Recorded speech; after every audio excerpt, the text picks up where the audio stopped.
Call Perfect Climate for all your heating and air conditioning needs. We are now doing plumbing also. 812-768-6161.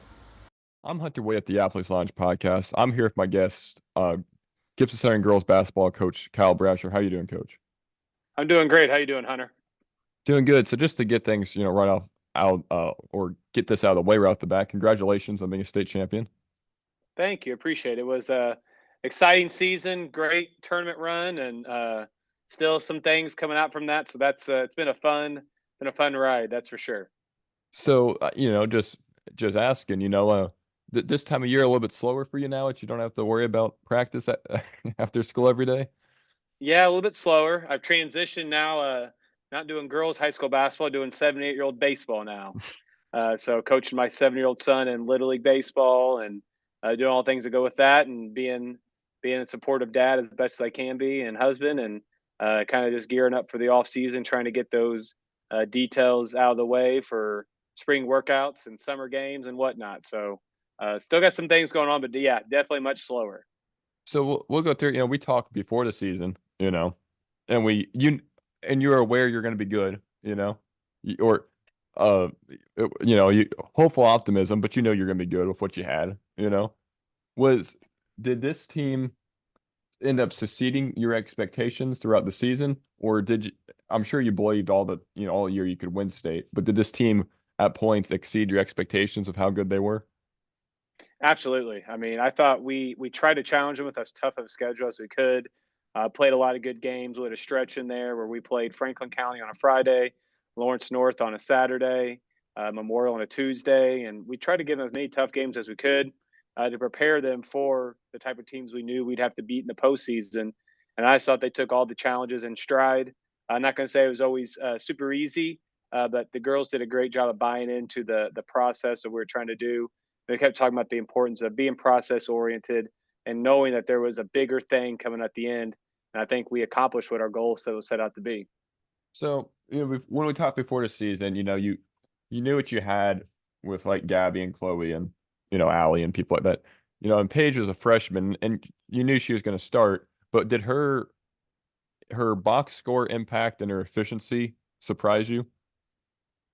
Um, no, be honest with you, we knew how good Paige was going to be. And the thing is, she's just starting to scratch the potential of what she can become. But I think you look at what she did in the postseason; she basically averaged a double double the entire postseason run, and we needed that from her. And we knew that it was coming. We had a couple talks early in the year because the teams that we were throwing at her, they were not easy matchups for her. It was She was really challenged in a lot of those games, and I think she handled it in stride. She got better from it. We kept working with her in practice. She kept working on her own, and you saw the benefits of that in the postseason with some of the performances we got, from the game-winning basket in the Memorial game to the huge performance in the semi-state performances. She was just a big piece of what for us this whole year, and honestly, going to be a big piece for us going forward for the next 3 seasons. So, I was able to attend the both semi-state games and the state title game. Uh, all of them had separate points where they were a little bit dicey. They all had, Scottsburg went on a run there where they couldn't miss for a little bit after being cold. So did Norwell. They also had a, point where they couldn't miss, seemingly. At what point we think was your most nervous during the season or during, I guess, the Um, playoffs? I mean, I guess they're all nerve wracking at different times. I mean, obviously the default answer is going to be in the state title Yeah. because you're thinking we built up this 18, 19 point lead in the state title to see it dwindle it down to one. But I think they all had their own reasons for being nerve wracking. You look at the Scottsburg net game; it was like, dang, this Ellie Richardson girl. I don't know what we're going to do right now to stop her. And thankfully, we made a couple adjustments and got out of it. Danville is just tough as nails, and we felt like in that game we just kind of kept to the grindstone and being a good spot. And then Norwell just unleashed a different type of defensive pressure we haven't seen, and obviously we had some issues turning the ball over with that. Um, I think they all had their more difficult, nerve-wracking points at all throughout them. Look at the Memorial game as well. I mean, we built up a lead and they controlled the second half until we took it back in the end. I mean, Gabby was in foul trouble. I had to sit out some in the fourth quarter. I just think what it shows is just the type of character that our girls have. Just keep powering and persevering through difficult times. So, and you kind of brought me to my next question perfectly. Norwell threw a press at you. Wh- Did you expect a press, or did you know there's going to be a press, and did they throw a different press at you than what you thought they were going to throw? No, we expected that 1-3-1 zone, and we knew we'd have. We felt like we had a good plan going into it. I mean, we threw a couple of things in, so we could adjust what they might adjust to what our plan was off of that. I just think it was a matter of I think our girls got a little tired. Just fatigue set in a little bit. All the emotions of being in that arena on that stage, I'm sure drains them a little bit more too. The bright lights. But they kind of did what we thought we would do. They would do defensively. I thought our girls defensively did an outstanding job. Norwell was a team coming in when they won games. They're making 9, 10, 11 threes. Kennedy Filling was averaging 20 points a game, making 3 or 4 threes a game. I just thought defensively, our girls did such a great job all game long, kind of powering through some of the mistakes that we made in the second half. But I mean, you also got to give our girls credit. They came out and I mean, they built that 19-point lead as well, doing a lot of things we asked them to do. So I couldn't be more proud of all their efforts throughout the whole game. Do you remember how many turnovers you had? Was it like 25 or It was like 24, 25. Yeah. We had 10 at the half, and obviously it got a little bit more than that in the second half. did you think going into that game there was any chance you could win if you had 25 turnovers? No, absolutely not. I said that in a post game interview. I said, if you told me we had 25 turnovers, I probably think we lose the game. Now, the counter to that is we made 11 threes. We shot like 50% from the field, 40 some percent from threes. So that kind of countered. And also on the second hand of that, going back to our defense, if you had told me we held them to 4 to 5 threes and Kenley Filling took 20 shots to get 14 points, and that changed things a little bit as well. So while we didn't do so well in one category, I thought we did great in a lot of other statistical categories. You know the from my vantage point, I thought the Scottsburg games, the game where I thought, oh man, they might lose this, and there too, I kind of thought, I mean, I kind of thought like the when Norwell was getting all those steals, I thought, well, this is a run and it'll even out. And it really didn't even out. It just you guys kind of lasted, I guess. And Allie hit some big shots, and Allie hit a couple big shots. They didn't like, I guess they kind of just let it happen, and then she hit them, and then so what was like talk about this season obviously exceeded all expectations you could have, right? Even if you think you can win it going in, you don't expect to because one loss and you're out kind of things happen. But what made this group, you think, gave this group the ability to win state that not necessarily other groups lacked, but what was like the thing that was maybe different about this team? I just think kind of the cohesion. You look at this group; it's we've had different seniors along the way. Our first time we won sectionals of this group, we had the Hart, Stoll, and Alex Holmes trio of seniors. Last year, we had the Alexis Tucker and Ava Whiteside duo of seniors. Look at this group now; it's like this was their third time at it. It was Chloe's third time going through the state, Allie's third time going through the state, Gabby's third time going to the state.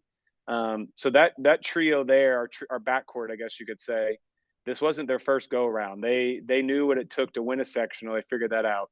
Then as juniors or sophomores, they figured out what it took to win regionals. Then they figured out what it took to win semi-state. And I think this go around, they knew what the expectation was. They knew. I mean, you look at that semi-state performance from Chloe Graham. She wasn't going to be denied. Gabby Spink. I mean, those two combined for almost 60 points in that Scottsburg game. Allie, you mentioned Allie Malone stepped up in big shots. And I think just our team we had a variety of different ways to score this year. You go into it, we're going to get Gabby Spink and Chloe Graham to score. But now we had Allie Malone becoming a more consistent scorer. Nola Ravalette, the performances she had the last 2 months of the season on both ends of the court were phenomenal. We mentioned Paige Schnaus, Lauren Adamson. I just think we got key performances all around, and then ran out of rotation with Lydia Maurer and Hallie Evans. We just got the play that we needed. I think this group knew what was expected, and that experience played a big factor for them. So, your rotation, you weren't going absurdly deep by the playoffs, just rotation is just playoff basketball.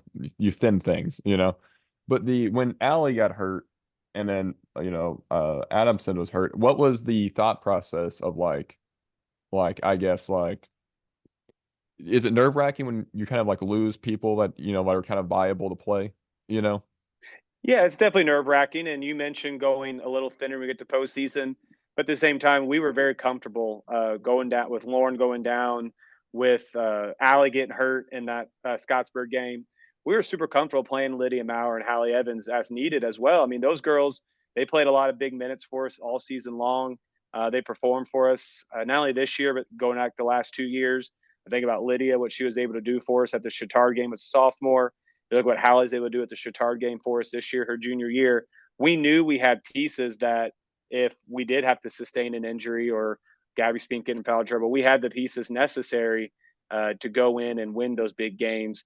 Even though while they weren't getting the big minutes, you're like, oh, you're going pretty deep beyond having them on that kind of core six we were playing.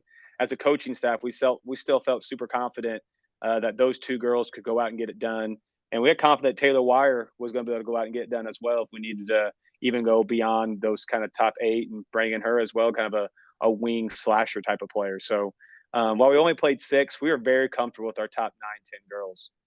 So this kind of wondered, and you guys take a lot of deep shots. You guys are very good about getting to the rim or just taking threes. Doing the ultra efficient stuff.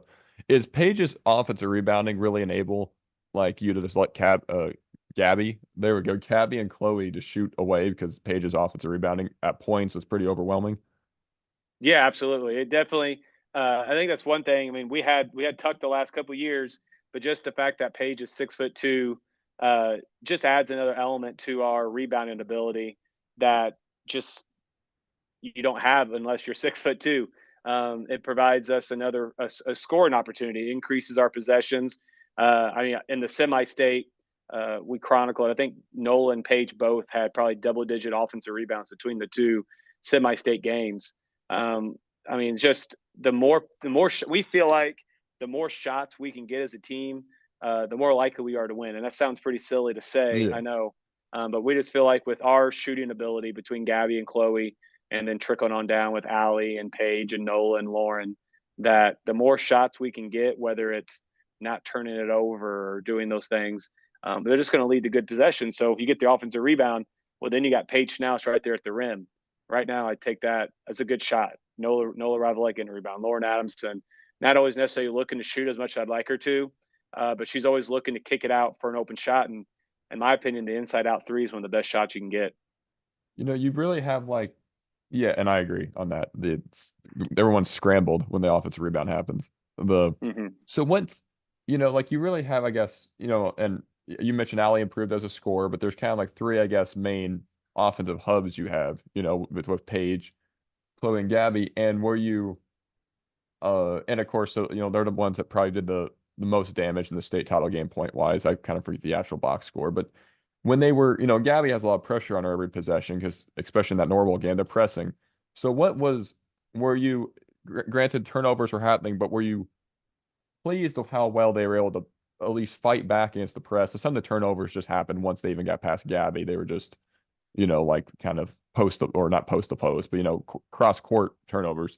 Were you, I guess what I'm asking, were you fine with the way you guys were breaking the press initially, and then maybe just when the trap happened after it got out of Gabby, maybe some of that kind of fell apart? Did you think she dealt with the pressure well? Because they were pretty much shading her if two people allowed a lot of the time on the press. Yeah, I mean, hit the nail on the head. They wanted to slow her because they know she's kind of the hub that gets everything going for us. She's one to push in transition, driving the paint, kicking out to Chloe for those shots. And they were trying to shade Chloe as well because, I mean, look at what she's done all postseason long, all career long for her. But no, I thought we did a pretty good job attacking that 1-3-1. The thing is, it's tough to replicate that in practice if you're Yeah. not practicing every day. If you don't have that type of personnel to do it, so we did the best we could. We tried a variety of different things. We're ready for it, but no, I was pleased with the way they attacked it. I thought some of our once we got a little bit, the legs got a little bit tired under us. I thought some of our pass selections weren't the greatest. We probably weren't cutting to the middle as much as we started to initially. We probably did a little bit worse of a job hanging out behind the defender instead of making that open angle. But no, I mean, at the end of the day, they did what they needed to do, especially early on to go against that press. A lot of it was just mental errors that I think if we played them again or saw that defense more frequently, we'd probably be more ready for it. But in a one game winner take all, you'll take what you can get. Call Perfect Climate for all your heating and air conditioning needs. We are now doing plumbing also. 812-768-6161. You mentioned before the year, it's kind of hard to, implement new stuff on the fly. You just can't do it. It's high schoolers, you can't do it, So was it like when you were in there and it was kind of getting a little bit tense, was there any thought like we need to switch up what we're doing? I think you moved Chloe maybe up. Did you move Chloe up from the baseline? So we had Chloe in the baseline early on, and then we're like, we just need to put somebody in the middle. So probably about 5 minutes left or so in the fourth quarter, whenever they were on their second run, we decided to put Chloe in the middle just to kind of shift the defense for them a little bit, give us another passing angle. And then what it allowed, as the game got a little bit closer to the end, allowed that triangle between Gabby, Chloe, and Allie, who in tight situations wanted the ball in those three girls' hands as much as possible. Were you so you had a timeout and you had a timeout in there where kind of where they were going on a run and you called the run cooler timeout. What was the huddle like at that point? Was there any panic? Not necessarily from you, but from the girls? What's kind of the huddle like when they're on a run? It's kind of like, and it felt like they were, it felt like they might overtake you. You may have been up 5 or something like that. Yeah, we just kept talking about we just need to get stops, need to value the basketball. Um, from a coaching staff perspective, we just try to just keep them calm, under control, keep emphasizing while they're on this run, we still have the lead. Yeah. We need to play like that. We have the lead, need to stay confident in that. Uh, but no, it was never really no time of panic because we just need to keep doing what we are doing, keep being confident, getting back, I guess, to doing what we are doing early on, and playing with confidence. I mean, I think you look what Gabby did when we are up 59-58, stepping up with a little over 2.5 minutes left and hitting that big shot. Just kind of put a little more relief and a little that little bit of distance just gave us what we needed to go out and put the finishing touches on winning that game.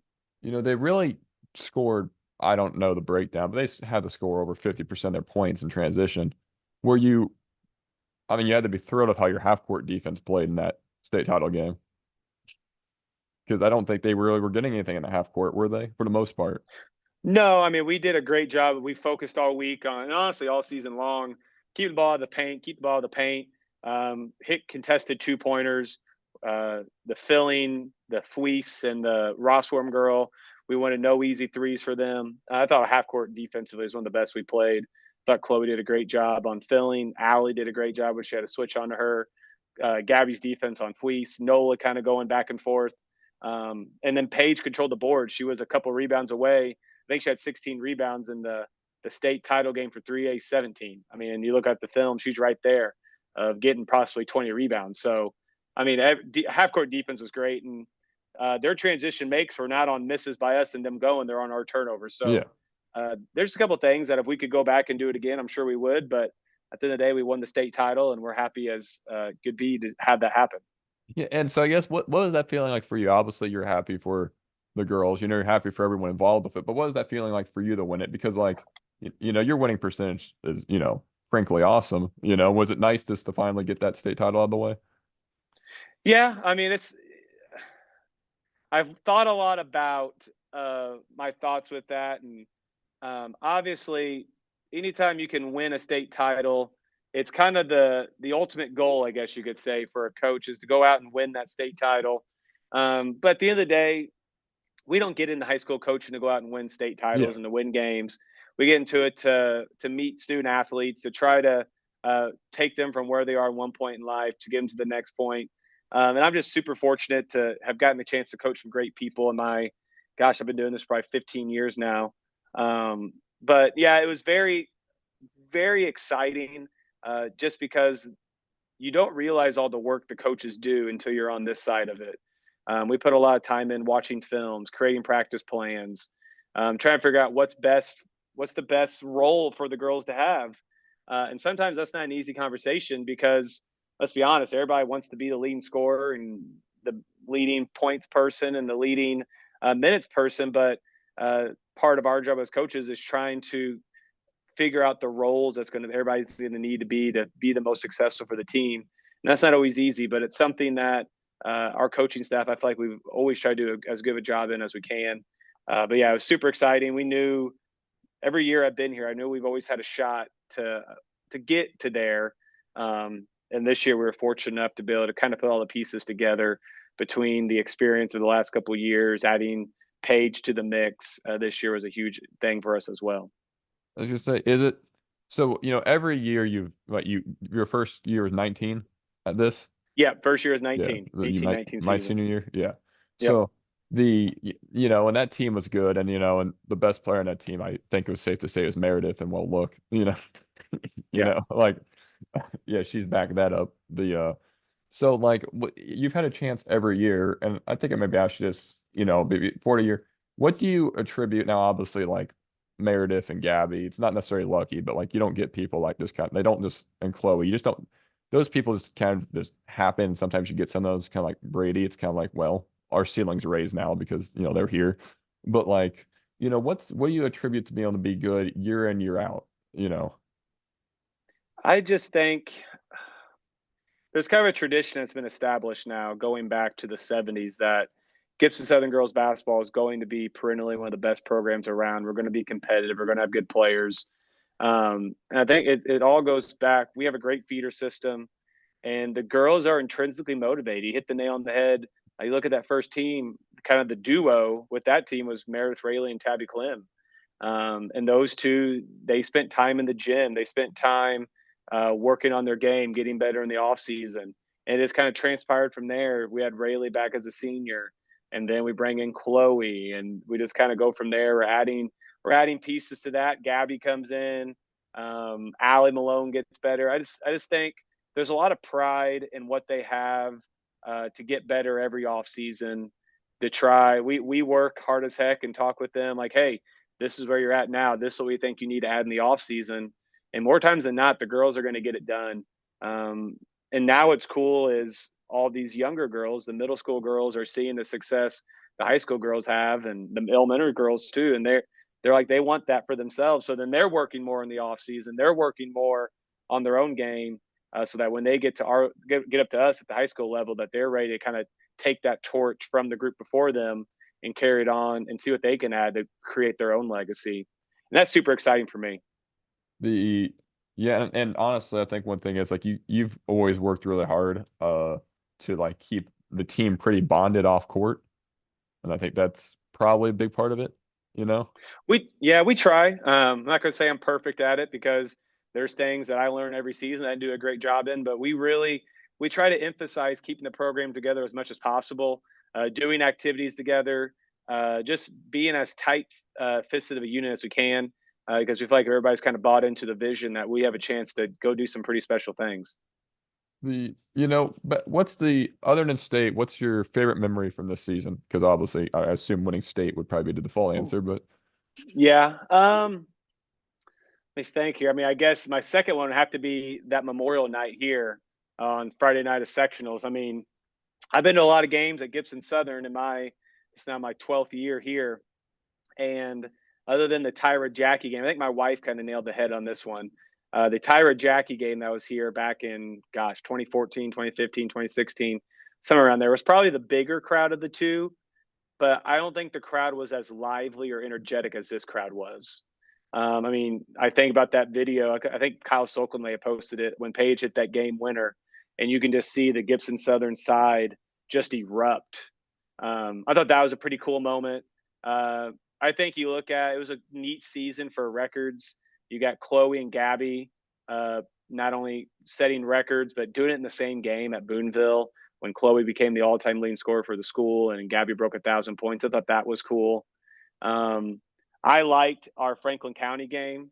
I'll never forget. We're a day or two before that, and we're kind of talking, and Lauren Adamson goes, "Can we ride home with our parents?" And we have a pretty strict ride home on the bus unless you have a good reason rule after the game. And I said, "Well, why you want to ride home with your parents?" She said, "Well, I want to go by, oh, what's it called? It's a chicken place. yeah, I know what you mean. Not Chick-fil-A, but it's like Chick-fil-A. Canes. Canes. There we Yeah. go. So I want to go by Raising Canes. I said, what is that? I said, well, if we go and we beat Franklin County, we'll go to Raising Canes. And it was one thing you got to know about our coaching staff. You get me and Coach Collie together, we're going to find some way to eat food. So I just think all those little things, the Christmas party at our house, there's just all kinds of little things that I'm going to look back on the season with very fond memories and just joy. this is a question, and I don't know. When you do, and obviously this year's different. I'm sure the first year's different. How do you like remember each of the? Do you kind of remember each of these years as their own unique thing? I try to, and I usually remember them by their senior class. Yeah. So like, I mean, even going back to the boys, I remember the first group I had was the Spencer Schmidt, Jordan Scheller, Ziliak group. But I remember like it's Clem and Jordan Graham, and then it's the Rayleigh crew. There's 5 of them: Rayleigh, Claire Jones, Macy Foster, Yep. Brooke Getty, and Shay Witten. I just try to remember by their senior class because by the time that they end up in, a lot of times, like now that I've been here for 6 years, I get these girls for 4 seasons. You kind of develop a unique bond with them. So thinking about them with their senior class is probably the easiest way for me to think about it. We get nicknames for them. So like for whatever reason, Tabby Clem's become the Clemmeister. Everybody called Shay Witten Sanch. Allie Malone has turned into Big Al. Just they get different nicknames along the way, and I'm just super lucky to get a chance to coach them. The, you know, the we talked about, Gibson Southern. There's a sense of pride of girls basketball that exists. And when you took it over, I guess when you took it over in 19, and like you said, how many has it been six? It hasn't been like every sectional, but how many sectionals? In my time, we Yeah, won 4 in 6 years, 4 yeah, sectionals in that's what six I thought. years. I thought it was 4 or 5 and 6. Yeah. So like, is it safe to say sectional is your expectation each year? Yeah, I mean, we feel like that we're always going to have a dog in the fight in that sectional. And nowadays, with the regional being a 1 game, it's like if we can get out of that sectional and get into the regional, uh, that's the goal every year. I mean, obviously, there's going to be years where you may not have the talent, but the one thing you're going to get from our team is we're always going to bust our tails. We're going to play some great defense, and we're going to play fast. I mean, I feel like we've got the players now. We've had the players, and looking at the players in the middle school ranks, we're going to have the players to play a high energetic, high octane offensive game, and that's going to be kind of the 3 things I think you can tell about our team. We're going to come out. We're going to play hard. We're going to play defense. We're going to try to make it an exciting game of basketball, and then we'll see what the chips fall where they may. So you're graduating 2 big pieces, but you're not graduating as many as you did like your first year, where like you didn't lose everyone, but you lost a lot of people that first year. Mm-hmm. Just coming at Second year. Just yeah, second yeah, year when we lost 5 of them that second year. yeah, the second year now. So how do you like almost you lose 2 big pieces, but you don't lose a vast majority of them. Is it easier, you think, going into this year to try to like run it back, knowing that you have Gabby and another page, I guess another development Gabby year, because theoretically, Yeah, I mean, she shouldn't be you a lose finished the all. product, but Yeah, I mean, you lose the all-time leading scorer. It's going to definitely yeah, change the way your team looks, and you lose a girl who makes, I mean, arguably one of the biggest plays in program history with the steal, the deflection, the steal. That's going to be. We're going to have to make some adjustments. But I think with the pieces we have coming back, I'm not going to say it's going to be a smooth transition early on because we're missing 60 to 64 minutes of great guard play. But I feel like we've got some nice pieces coming back. Obviously, a great starting point in Gabby Spink, all-time leading assist leader, single season assist leader, gonna go down as, if not the leading scorer of all time, the second leading scorer of all time. She's a couple hundred away from Maddie Rayleigh. So that's a great place to start. Then you throw in the rest of our seniors. We're gonna have some great leadership between bringing back 5 seniors with Gabby, Gabby, Hallie, Lydia, Nolan, Lauren. Then you look at Paige. So we're gonna have some great inside-out play. We're obviously going to need Paige to take another step up. And I think you look at what's happened from Chloe from her freshman to her sophomore year, Gabby from her freshman to her sophomore year. Granted, when she came back as a sophomore, she was injured, so she missed about the first 7-8 games. But I think we can get her to where we know she can be, and she's not going to be playing her best basketball until her senior year. I don't think she's just going to keep getting better and better and better, which is exciting.